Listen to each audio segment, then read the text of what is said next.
As the author of 2 books about girl detectives, I would say Nancy Drew was a huge influence on my life. I loved reading Nancy Drew books when I was a kid. I thought she had the greatest life. She had a convertible, friends, and a lot of adventures. So now, with my character, Reagan Riley, one of the best compliments I get is when people say that she's like a grown-up Nancy Drew. So I think that's fun. Every Nancy Drew book has a different theme, and she's the expert on all kinds of different things. Banking law, archaeology, she knows about boating, automotive mechanics, archaeology, antiques. I love the idea that Nancy Drew does everything that she does without having to act like a boy. I love that about her, and I think that that's one of the problems I have with a lot of girl detective characters, is they get a little too masculine. But Nancy Drew has always been, and I think always will be, quite feminine. And I don't think there's any contradiction between sort of somebody who can, you know, be girly and tough and savvy and smart at the same time.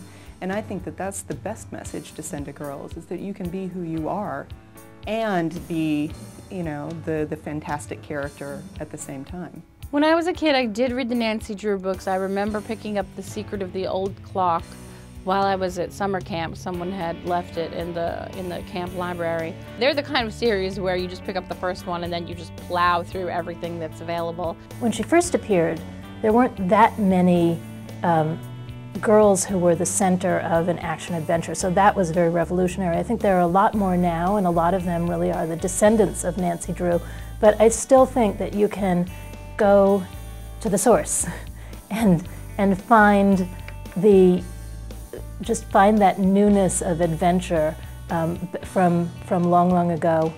I love Nancy Drew, particularly The Sign of the Twisted Candles, if anyone's interested to know that.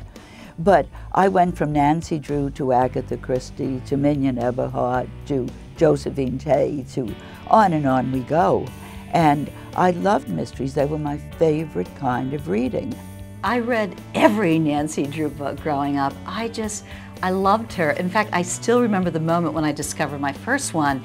It was The Secret of Redgate Farm, and I was in my grandmother's house, and it was on a bookshelf, and I saw it across the room, and that title, that haunting title, the haunting cover, it was like Paul on the Road to Damascus. I was just hooked right then and there, and after that I read every single one.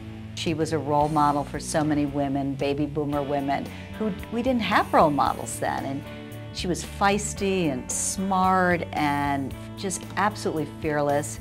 She had the trifecta. She was smart, pretty, and powerful, and let you know you could be all those things.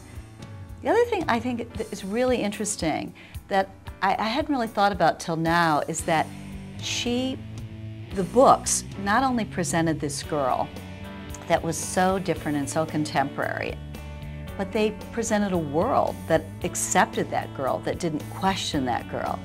Nancy was never told by her father, oh, girls don't do that, or her housekeeper. It wasn't questioned, and you then could imagine a world where that was possible.